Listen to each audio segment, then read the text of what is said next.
imagine des bruits illuminés de lanternes rouges, l'odeur des raviolis fraîchement cuits, le bruit des pétards qui éclatent dans la nuit. Le Nouvel An chinois n'est pas seulement une fête. C'est le moment le plus important de l'année pour des centaines de millions de personnes à travers le monde. En 2026, il débute le 17 février, marquant l'entrée dans l'année du cheval. Mais d'où vient cette tradition? Pourquoi le rouge est-il partout? Et que symbolise réellement l'année du cheval? Aujourd'hui, je vous emmène au cœur de cette célébration millénaire.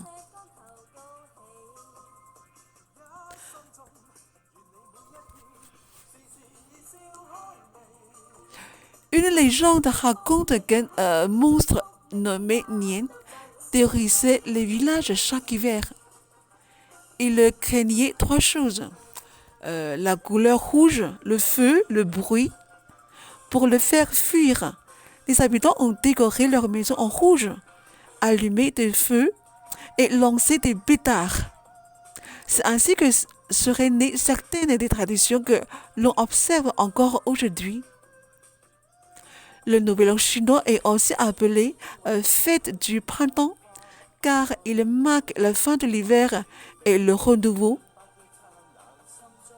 Contrairement au 1er janvier du calendrier occidental, le Nouvel An chinois suit le calendrier lunaire. Il commence à la deuxième nouvelle lune après le solstice d'hiver, entre le 21 janvier et le 20 février. En 2026, cette nouvelle lune tombe le 17 février. Les festivités durent 15 jours et se terminent avec la fête des lanternes. Pendant cette période, la Chine connaît la plus grande immigration humaine annuelle au monde. Des millions de personnes voyagent pour retrouver leur famille. Le zodiaque chinois fonctionne sur un cycle de 12 animaux. Ha, buffle, tigre, lapin, dragon, serpent, cheval, chèvre, singe, coq, chien et cochon. En 2026, nous entrons dans l'année du cheval. Le cheval symbolise l'énergie, la liberté, la rapidité, l'indépendance et l'ambition. Les années de cheval sont souvent associées au mouvement, aux opportunités et aux changements dynamiques. Les personnes nées en 1966, 78, 90, 2002 ou 2014 sont des signes du cheval. C'est une année propice aux nouveaux projets, aux voyages, aux décisions audacieuses. Les préparatifs commencent plusieurs semaines à l'avance.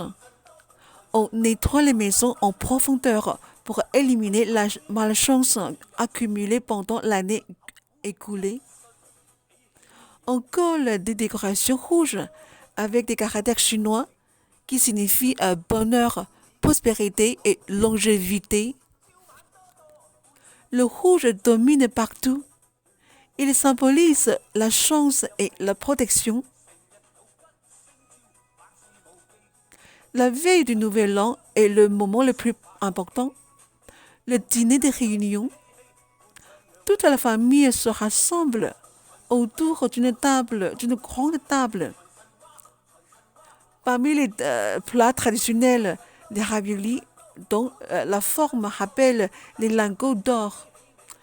Le poisson, symbole d'abondance. Les gâteaux de riz, associés à la prospérité. Chaque plat a une signification. Rien n'est laissé au hasard. Ce repas représente l'unité familiale et la transmission des traditions. Les enfants reçoivent des enveloppes rouges qu'on appelle hongbao, contenant de l'argent. C'est des symboles de chance et de protection. On évite certains gestes le premier jour.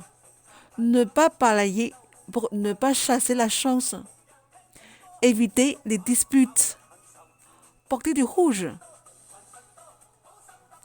La danse du lion et le feu d'artifice remplissent les rues pour attirer prospérité et bonheur. Aujourd'hui, le nouvel an lunaire dépasse les frontières de la Chine. On le célèbre, on le célèbre à Taipei, Singapour, Kuala Lumpur, mais aussi à Paris et New York City, où les défilés attirent des milliers de spectateurs. C'est un moment de partage interculturel et de célébration mondiale. Même si vous êtes loin de l'Asie, vous pouvez préparer un repas traditionnel décoré avec des lanternes, porter du rouge, apprendre à dire 新年快乐. L'essentiel est de partager un moment avec ceux que vous aimez. Que cette année du cheval 2026 vous apporte énergie, courage et nouvelles opportunités. Si cette vidéo vous a plu, abonnez-vous, partagez-la et dites-moi en commentaire votre signe du zodiaque chinois. 新年快乐!